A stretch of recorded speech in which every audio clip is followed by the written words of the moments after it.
How are you? Good to see you bright and early on this Monday morning. As you know, this week marks the first 100 days of the Trump presidency, and President Trump's first 100 days have undoubtedly been the most monumental and historic of any administration in American history. President Trump has already delivered on hundreds of promises he made to the American people, and we will continue to talk about all of them throughout this week. Tomorrow, I will host a press briefing at this same time, bright and early again, to highlight the Trump administration's economic accomplishments with our Treasury Secretary, Scott Bessent. And tomorrow night, President Trump will travel to Michigan to discuss all that he has achieved on behalf of the American people.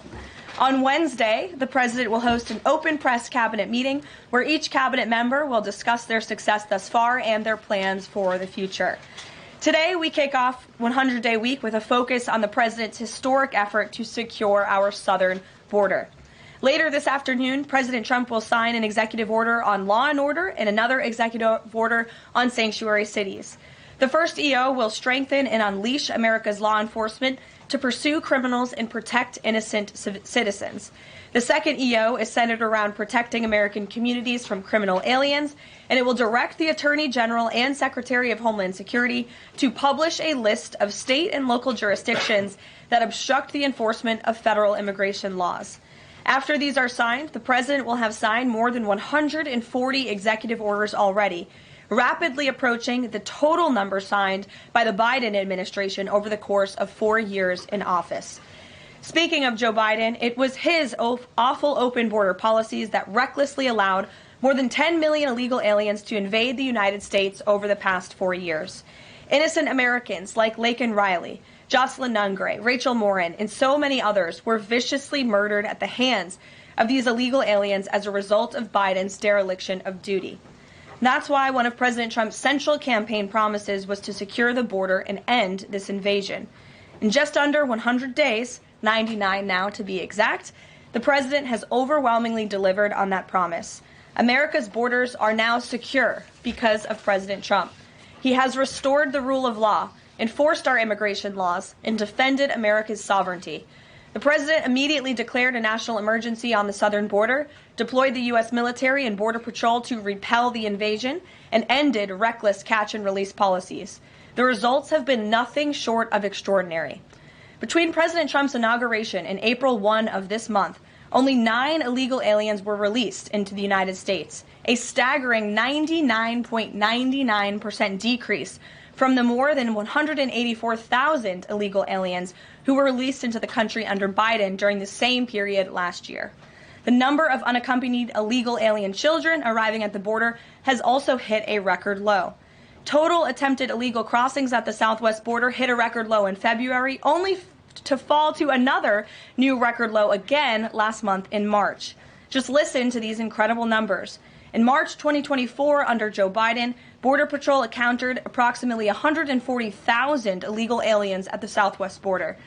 1 year later, in March 2025, under President Trump, Border Patrol encountered just over 7,000 illegal aliens at the southwest border. That's another 95% decrease from the prior year.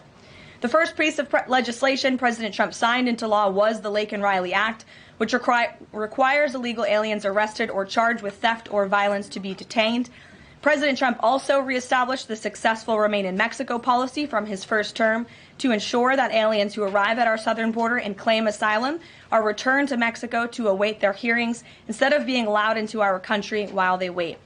The president has also restarted construction of his signature advanced border wall. More than 85 miles of new border barrier are already in various stages of construction and planning. And Border Patrol, in collaboration with the Department of Defense and the great state of Texas, have deployed 75 additional miles of temporary barriers across the southern border. The Trump administration, as you know, has also ended the disastrous CBP-1 app, which Joe Biden exploited to facilitate the migration of nearly 1 million illegal aliens into the country. The Department of Homeland Security has relaunched this as the CBP Home app to provide illegal aliens in the U.S. a straightforward way to declare their intent to voluntarily depart. For years, Joe Biden's weakness in open border policies allowed vicious cartels to functionally control, through a campaign of terror, rape, and brutal force, nearly all illegal traffic across the southern border. President Trump has put a stop to this in record time. He designated these heinous cartels as foreign terrorist organizations and invoked the Alien Enemies Act to immediately apprehend, detain, and remove these massive threats who have flooded our country with deadly drugs, violent criminals, and vicious gangs. The Trump administration is working 24/7 to successfully arrest and deport these illegal criminals and foreign terrorists from our communities. We are in the beginning stages of carrying out the largest deportation campaign in American history. Over this past weekend, it was announced that through Operation Tidal Wave, a joint effort between ICE Miami and Florida law enforcement agencies, nearly 800 illegal aliens were arrested during the first 4 days alone. Among those arrested were a Colombian murderer, alleged MS-13 and 18th Street gang members, and a Russian with a red notice for manslaughter. And on the other side of the country, in the early Sunday morning hours, DOJ and DHS together launched a joint raid of an illegal alien underground nightclub used by Tren de Aragua in Colorado Springs, Colorado. DHS took more than 100 illegal aliens into custody, and many drugs and weapons were also seized. Operation Tidal Wave is a preview of what is to come around this country. Large-scale operations that employ our state and local enforcement partners to get criminal illegal aliens off our streets. As always, President Trump and our entire administration are grateful for the courageous law enforcement officers who are putting their lives on the line every single day to protect their fellow Americans and to keep our country safe. After 4 years of being vilified and hamstrung by the Biden administration, heroic ICE and CBP officers finally have a president who has their backs and is allowing them to do the jobs they signed up to do. There's no person who can attest to that more than our incredible border czar here at the White House, Tom Homan, who has dedicated his professional career to protecting our country and enforcing the law. I will let Tom deliver some short remarks, and then we'll open it up for questions today. Thanks for being here. Man, wow, that was powerful. I couldn't butt in there because she is a powerhouse. Hey, guys, good evening, good afternoon, good night, whatever. Thank you so much for subscribing and welcome aboard. If you're just pay attention to what we're saying here. I'm reacting to a lot of different videos. I get some breaking news. I don't think I have anything tonight, but man, it's growing. Our family's growing and it's just getting better. It's going to get even better. It's not even be just reaction videos. It's going to be other good stuff. So just keep sharing, keep subscribing, and we'll see you in a little while. Tom. Thank you. Old Tom. Just a few things. Look, I started in the Border Patrol in 1984. I've been at this for over 40 years. I worked for 6 presidents, starting with Ronald Reagan. Every president I ever worked for took border security seriously because you can't have national security if you don't have strong border security. We got to know who's coming in, what's coming in, where's coming in, why it's coming in, right? Even President Obama and President Clinton took some steps to secure the border because they understood national security was important. Joe Biden was the first president in the history of this nation who came in office and unsecured a border on purpose. That's just a fact. We handed the Biden administration, after President Trump's first administration, we handed the Biden administration the most secure border in my lifetime, and he unsecured it on purpose. Now President Trump and this administration here, the success is unprecedented. We beat Trump's first administration on border success. Border numbers are historic low. Today, as I'm standing here, we have the most secure border in the history of this nation. And the numbers prove it. President Trump's policies are saving lives every day. There's been studies done that says 31% of women that make that journey through use of cartels get sexually assaulted. When President Trump has illegal immigration down 96%, when 96% less people are coming, how many women aren't being sexually assaulted by the cartels? How many children aren't dying making that journey? How many women and children aren't being sex trafficked into this nation? How many known suspected terrorists aren't making it into this country? How many pounds of fentanyl isn't getting into this country to kill young Americans? How many women and children aren't sex trafficked? Under Joe Biden, sex trafficking is up 600%. We had 4,000 aliens dying making that journey. We had 250,000 Americans dead from fentanyl that came across an open border. President Trump's policy saves lives every day. Even the border wall saves lives. The people want to hate on the border wall. Every place a border barrier has been built, illegal migration's declined, illegal drug flows decline. But you know what no one talks about? The border wall saves lives. Because the most vulnerable, the women and children, can't get over that wall, which means they're going to a place where there's not a wall. And what's waiting on them? The men and women of the United States Border Patrol who will take care of those humanitarian needs, the health needs right off the bat. We just rolled the numbers. And let me talk about a few numbers that are important to me. Under the Biden administration, we averaged over 11,000 many days, over 12,000, even some days 15,000 illegal entrants in the United States. 15,000. You know what the number was the last 24 hours? 178. 15,000 to 178. Unprecedented success. On an average day in the Biden administration, known gotaways. People we knew crossed the border because they're on video, drone traffic, or sensor traffic. Crossed the border, weren't apprehended, weren't fingerprinted, weren't vetted. Average day under Joe Biden, more than 1,800 gotaways. Yesterday, 38. 38 too many? We'll get that to 0. But we went from 1,800 to 38. And finally, that was said earlier. Nice job. Under the first 100 days, or it was actually January 20th to April 1st, last year, 184,000 illegal aliens were released into the United States. Oh, my God. Under this administration, 9. 4 of them were material witnesses in a criminal investigation. We need them here to testify in a serious criminal trial. 4 was extreme medical condition. We couldn't return them because they were in such bad shape. And 1 was a humanitarian issue. This is unprecedented success. Great. The border secure. President Trump saving lives. President Trump has proven no one does this better than President Trump. There is no equal, it's not even close. So God bless the men and women of the Border Patrol.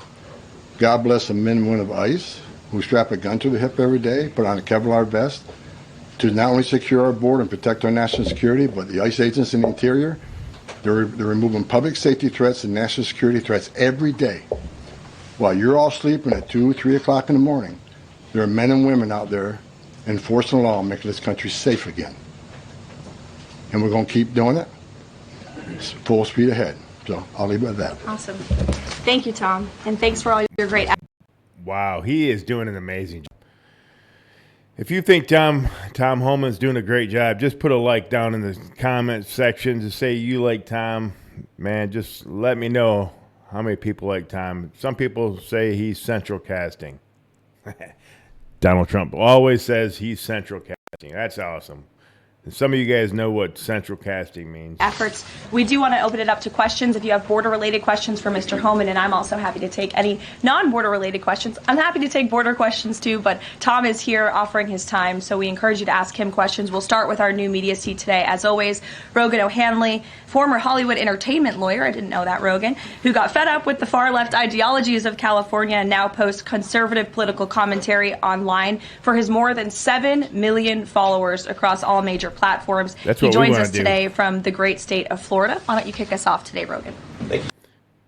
I'm putting that challenge out. 7 million. I'm at 2,500.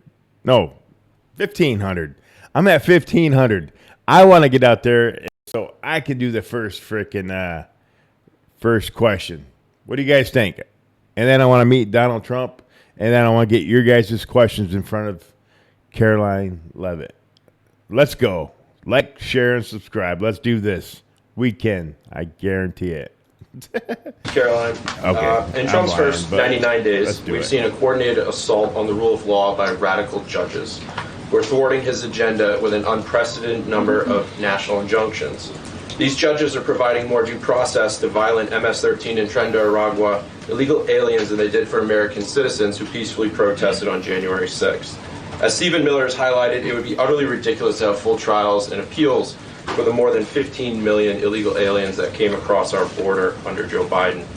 Many are now calling for Trump to circumvent these radical judges and consider suspending the writ of habeas corpus solely for these illegal aliens in accordance with the terms of Article 1, Section 9 of the United States Constitution, which explicitly allows for such a measure when there is a rebellion or invasion.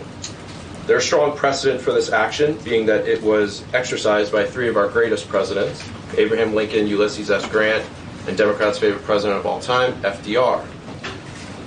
All three of which are not only celebrated by historians, but are immortalized on our national currency with their faces on there.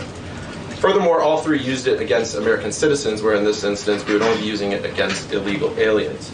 I think almost every reasonable American would agree that 15 million illegal aliens coming across our border under Joe Biden counts as an invasion, especially since many, as you highlighted, are now robbing, assaulting, raping, and killing American citizens. Historic assaults on our republic require reciprocal action from our government. Can you please let us know if and when the Trump administration is planning to suspend the writ of habeas corpus to circumvent these radical judges who are infringing on his Article 2 powers and to start shipping out illegals en masse? I have not heard such discussions take place, but I can assure you that the president and the entire administration are certainly open to all legal and constitutional remedies to ensure we can continue with the promise of deporting illegal criminals from our nation's borders. And I also agree with the premise of your question, which doesn't happen in this room often, but I do agree with yours.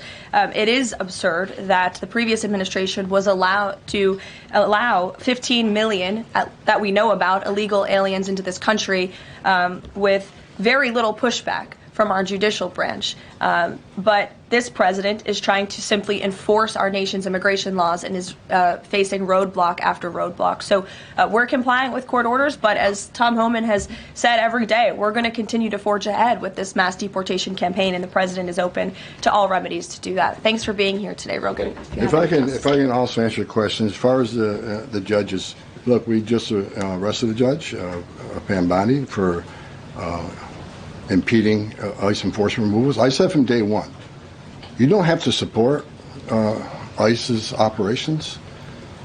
You can support sanctuary cities if that's what you desire to do. Sanctuary cities can stand aside and watch ICE keep their community safe, because any public official, whether you're mayor, city councilman, or governor, their number one responsibility is protection of communities. And ICE has been clear, we're targeting public safety threats and national security threats. I can't believe there's any elected official, and especially a judge, that doesn't believe we should be doing that, and they should be helping us. But did you know that it was just put out today that the DOJ, Pam Bondi, and I think it was, I'm not sure who else, said that if the Supreme Court justice is harboring these gang members, they're going to jail too.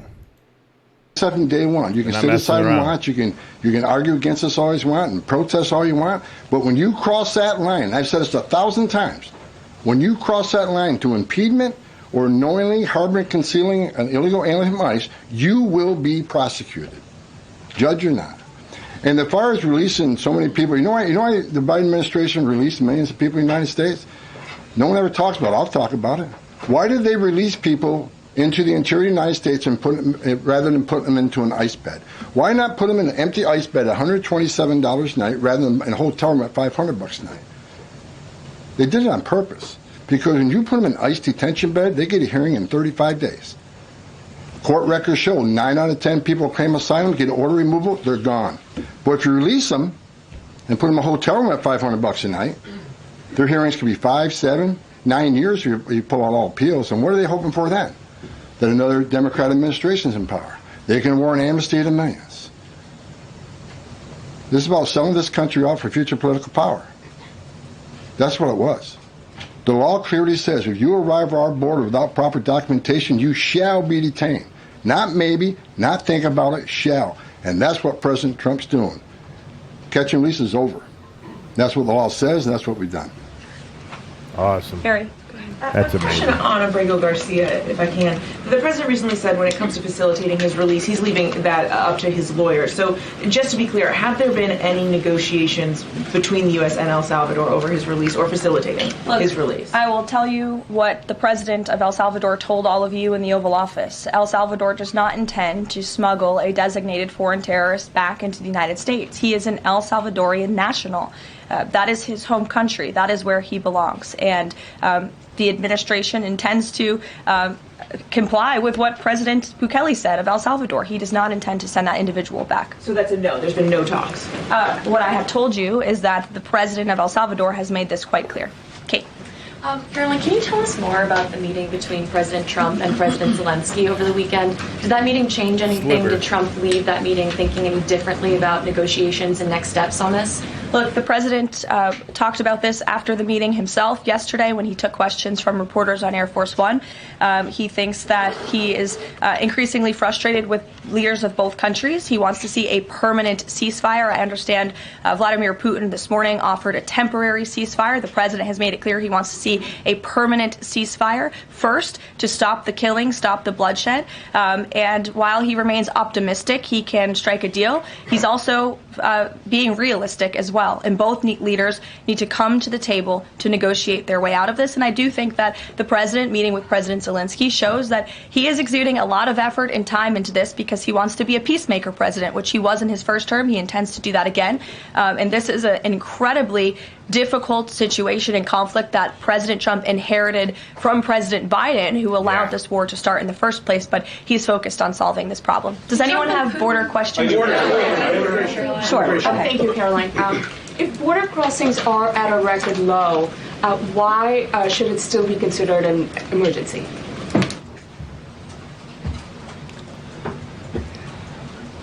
It's because of what has happened on the last administration. We got to ensure that not 1 ounce of fentanyl comes across the border to kill Americans. The president has declared the cartels in Mexico a terrorist organization along with MS-13 TDA. They've killed more Americans than every terrorist organization in the world combined. It's an emergency till we shut it down. It's an emergency till the cartels are wiped off the face of this earth. President Trump's committed to saving every life. Now, I just mentioned gotaways, 38 yesterday. Who are the gotaways? Where do they come from? We had over 2 million gotaways under Joe Biden's administration. Why did 2 million people pay more to get away? Under the Biden administration, you pay a cartel this amount of money to cross the border. Cartel's job ends at the border. Just turn yourself in a green uniform. Get released in 24 hours. Get a free airline ticket to the city of your choice. Get a free hotel room. Get 3 meals a day. Get free medical care. Get work authorization in 90 to 120 days, which is the real reason they came here. Why did 2 million people pay more to get away? Because they didn't want to be vetted. They didn't want to be fingerprinted. We've arrested over 400 people on the terrorist watch list coming across the southern border. We all know. How many of the 2 million came? How many of the 2 million came from countries sponsoring terror? You think it's zero? Then you're ignorant. This is the biggest national security failure this country's ever seen. This is the border emergency until we end it, end all of it. We're making good strides, but right now it's still an emergency until we shut it down. Go ahead. You know what's crazy? Most of your reporters there, they don't even sound like they even give a crap about America. You know what I mean? It boggles my mind that these reporters, man, they just don't give two shits about America. That's what it seems like anyway. I don't know. What do you guys think? I'm just curious. This is a question for Mr. Homan. Late last week, there were 3 U.S. citizen children who were removed with their mothers who were in the United States illegally. There have been a federal judge in Louisiana who was appointed by President Trump said that he was concerned that there was, quote, no meaningful process. Are you concerned that due process, at least for the U.S. citizen children, is being flouted and that the speed at which the enforcement is being done could lead to errors, as was the case in the Kilmar-Abreu Garcia case? And then also if you could give an update on the deportation numbers under this administration and whether you're pleased with them. 1 second here. I got a breaking news. It says Judicial Watch files a new lawsuit demanding the release of the Epstein files, accusing the Department of Justice of stonewalling. And I agree, 100% stonewalling. I'm for the release of all Epstein lists, who was on it, and all that stuff. Let's go. I want to see arrest. Who's with me? Drop a like. Comment down below. Who's with me? First of all, I don't accept the term error in Abreu Garcia. There was an oversight. There was a withholding order. But things have changed. The facts around the withholding order has changed. He is now a terrorist. The withholding order set aside. And the gang he was fearing from being removed to El Salvador no longer exists. So the facts around that case are totally different. I'll let the lawyers litigate that. But as far as the three USC kids, I'd said from day one that if you enter this country legally, it's a crime. If you remain in this country legally and you ignore a judge's order about deporting, if you choose to have a U.S. citizen child, knowing you're in this country legally, you put yourself in that position. You put your family in that position. What we did is remove children with their mothers who requested the children depart with them. This was a parental decision. Parenting 101. The mothers made that choice. And I tell you what, if we didn't do it, the story today would be Trump administration separating families again. No, we're keeping families together. So when a parent says, I want my 2-year-old baby to go with me, we made that happen. They weren't deported. We don't deport U.S. citizens. The parents made that decision, not the United States government. But I don't hear any questions about Laken Riley had a mother. She's never going to see her child again. Rachel Morin, she had 5 children. Those children are never going to see their mom again.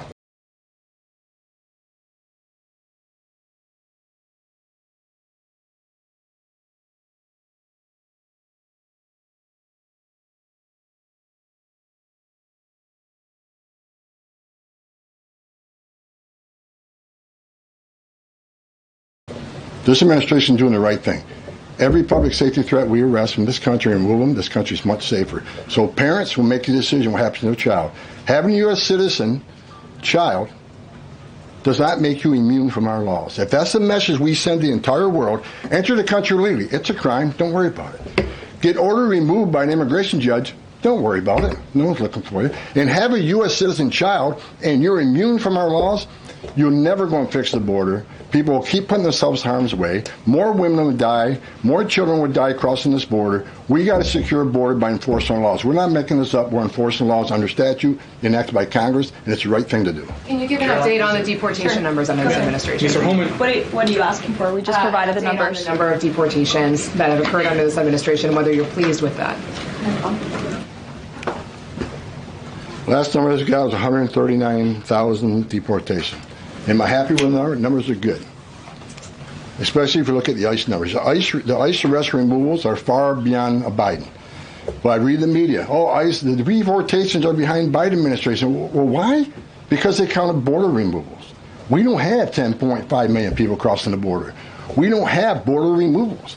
So Joe Biden could have deported 5% of his encounters, and the numbers will still be higher than us on the border removals because we have a secure border, the most secure border in the history of this nation. Compare apples to apples, ICE arrests and deportations are far more than Joe Biden. That's right. Caroline. Sure, go ahead. Mr. Homan, talking about the border wall, can you give us an update as far as how many miles are being built today? And is Mexico paying for it, as the president said they were going to? Well, first of all, I'll answer that question because I already answered it in my opening remarks. To date, since January 1st, there's been more than 85 miles of new border wall construction in various stages of that construction and planning. The president has made it clear to Congress that we want to see more funding for not just border wall construction, but also to support our ICE agents and our Border Patrol agents who are on the ground facilitating with this mass deportation effort. So he's clear that Mexico is not going to pay for it? Is that what you're saying? Let's address that. Trump said Mexico won't pay for the wall. They have in a roundabout way, have they not? Putting 10,000 military on the northern and southern border, taking the action they did, remain in Mexico. They didn't have to do that. They're doing it. Putting military on the southern border. Have moved illegal immigration to a record low. We're saving millions of dollars every day.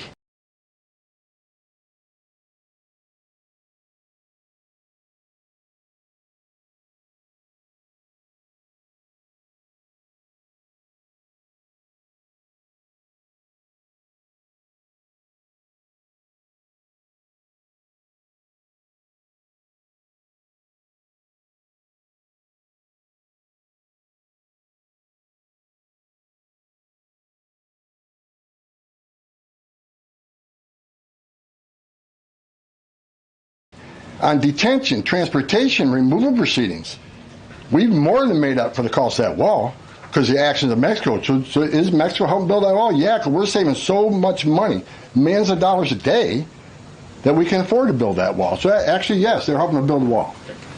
John.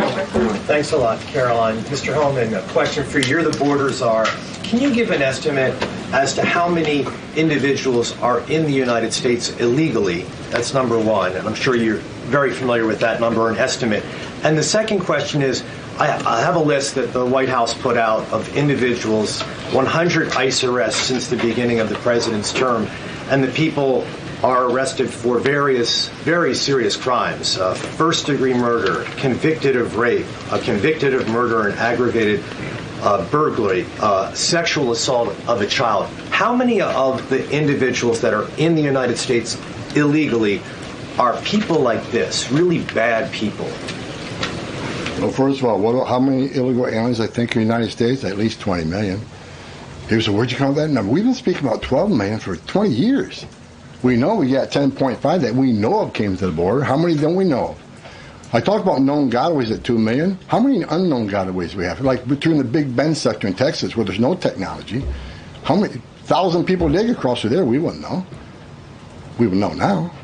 But, you know, so I would venture over 20 million. But your question is, last count, last I looked, there was about 700,000 illegal aliens with criminal charges walking the streets of this country. 700,000. And that's what we're looking for now. That's what we're prioritizing. Them and national security threats. We'll go to the back row. Thanks, Karoline. Yes. For Mr. Homan, I'm Taylor with Spectrum News. We have a station up in Rochester, New York. It was reported you're visiting there tomorrow. Can you talk a bit about the purpose of your trip? I know the Trump administration is suing the city over its sanctuary city policies, how the executive order Karoline alluded to ties into it, and what your message is for communities and community leaders who say, we're able to establish our own rules here, we're worried about this input from the federal level. Can you talk a bit about that? Well, same thing I talked about earlier. I don't think any elected mayor, any elected governor should want public safety threats, those illegally in the United States, public safety threats, walking through the community. And what happened in Rochester, HSI agent called for emergency assistance. Officers of Rochester PD responded to a call from emergency assistance from a federal law enforcement from a federal law enforcement officer. They responded. Then they got disciplined. I don't think anybody can come up with one instance where an ICE agent, a Border Patrol agent, didn't respond to an emergency call from assistance from any law enforcement agency. Cops need to help cops, especially in an emergency situation. But they got disciplined. And I met those officers down in Nashville soon after that. I think it was a couple of days after it. And I told them I stand with them. They did the right thing. Law enforcement responding to emergency assistance from law enforcement. So I'm going up there to support the men and women of law enforcement, the men and women who carry that badge and gun every day. They're working the streets at 2 a.m. while we're all sleeping. I'm going to give my support, and they just announced a lawsuit, and that's one of many. Sanctuary City is going to be sued on this administration for flouting immigration law. That's awesome.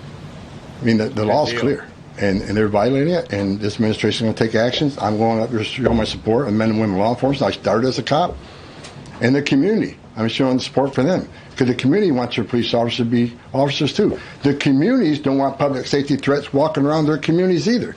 And that's what it's all about, and that's why I'm going. Caroline. Sure. Mr. Homan, how close are you to housing migrants at U.S. DoD facilities like Fort Bliss in Texas? Well, we're already housing at Guantanamo. Fort Bliss is being ramped up, so in the very near future. I don't have a timetable because things need to be done, construction needs to be done. We're making sure the facilities are ready to accept. We're making facilities are able to care for the people.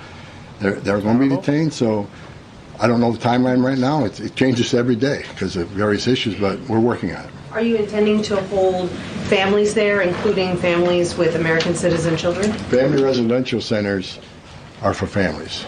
They're not jails, they're open-air campers built for families, which means they have child psychologists, they have pediatricians. And why family residential centers?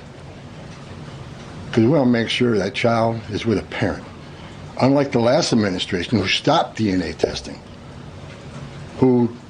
many investigations of children being smuggled in the country with some that wasn't related to them claiming to be a parent. So we want to make sure children are with parents. We're going to make sure that's actually a family and that child ain't being trafficked. That's the main reason. Regarding the executive order on sanctuary cities, is the administration planning to pursue any more investigations or prosecutions like was done against the judge in Wisconsin against local officials?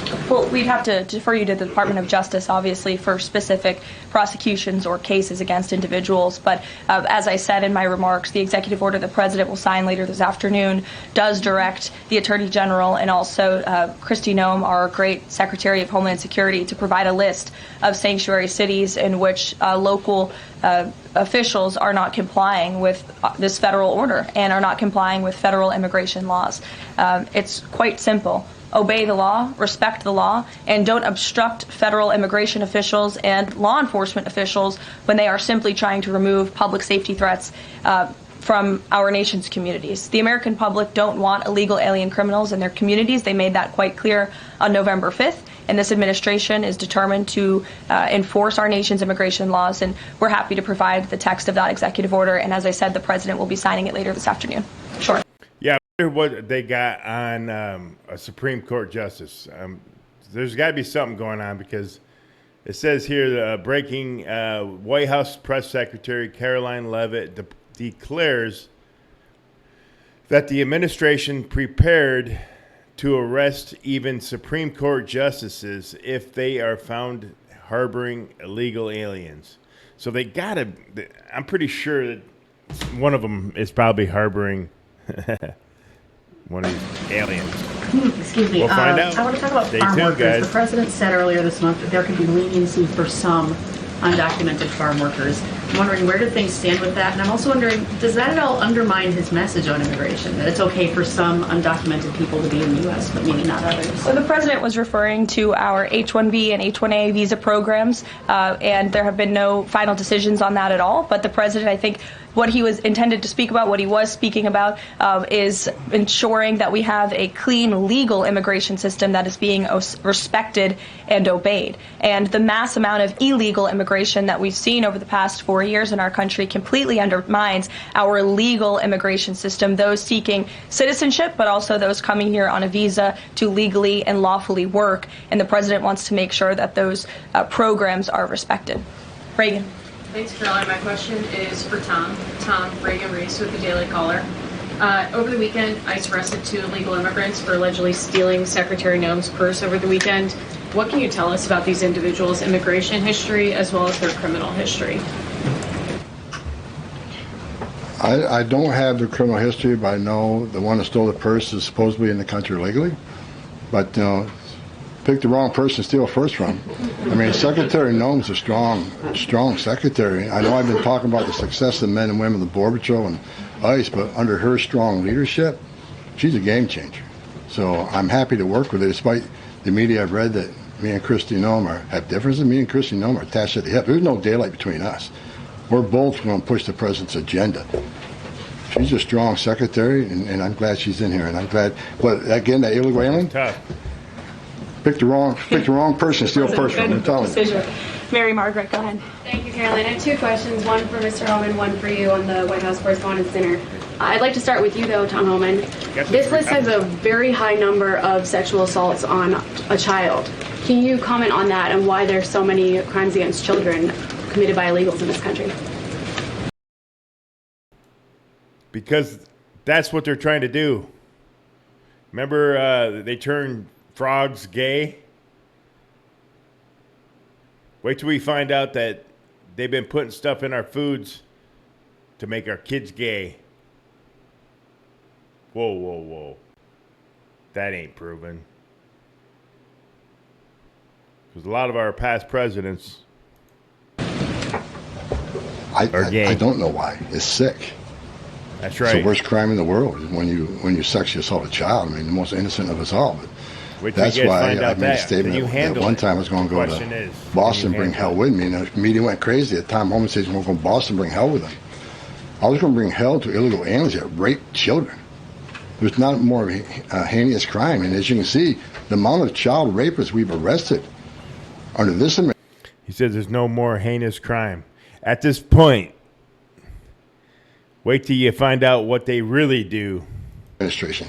that could have been arrested under the Biden administration. They were out there. They had their final orders. They were out there, but they didn't go look for them. They were too busy releasing millions of illegal aliens in this country. And the numbers prove it. The removal numbers of criminals was the lowest. ICE had the lowest number of removals in the history of ICE under Joe. At the same time, you had historic illegal immigration on the border. ICE had the lowest numbers in the history of the agency. That shows the difference between two administrations. We're looking for every one of them. People want to know, okay, when am I going to retire for the third time? I'll retire when every public safety threat, national security threat, child rape is eradicated from this country. That's when I'll rest.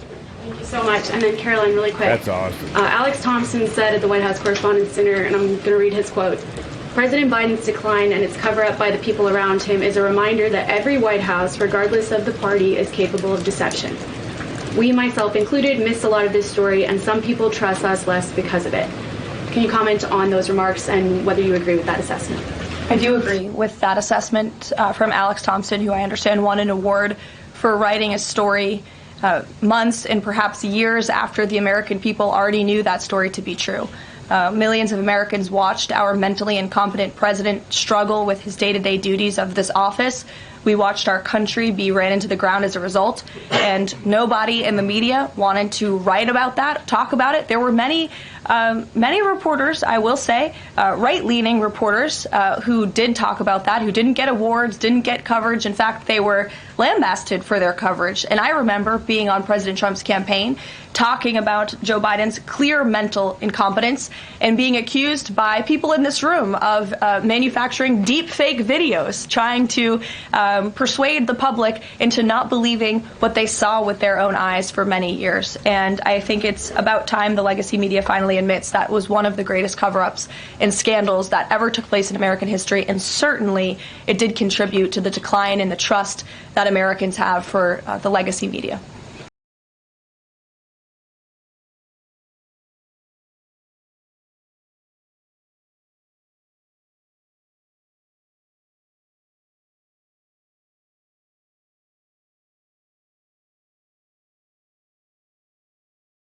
Peter, which, by the way, is why we've made many changes to this briefing room in this White House. It's long overdue.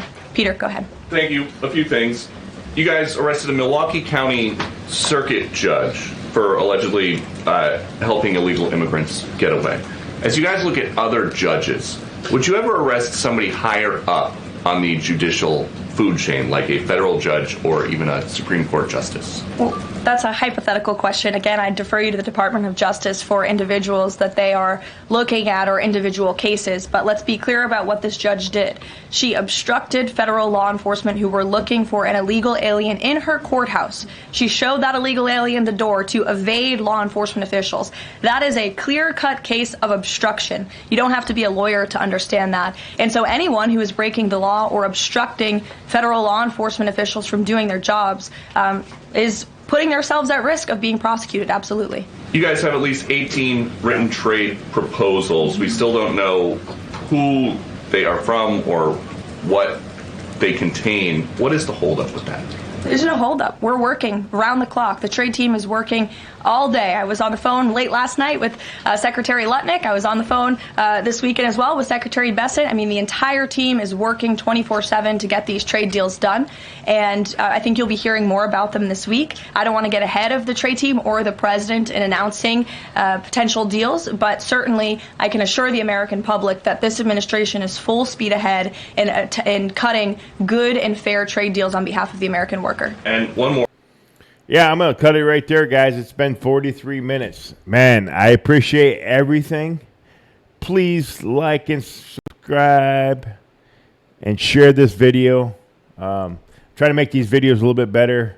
Not much I can do. If you've been here this long, we are almost to where we can have lives, I think. I don't know if it's lives or not, but we can do like subscriptions and some other things. So stay tuned, and we are gonna have some good stuff coming. So thank you so much, guys, and we will see you on the next episode. Peace.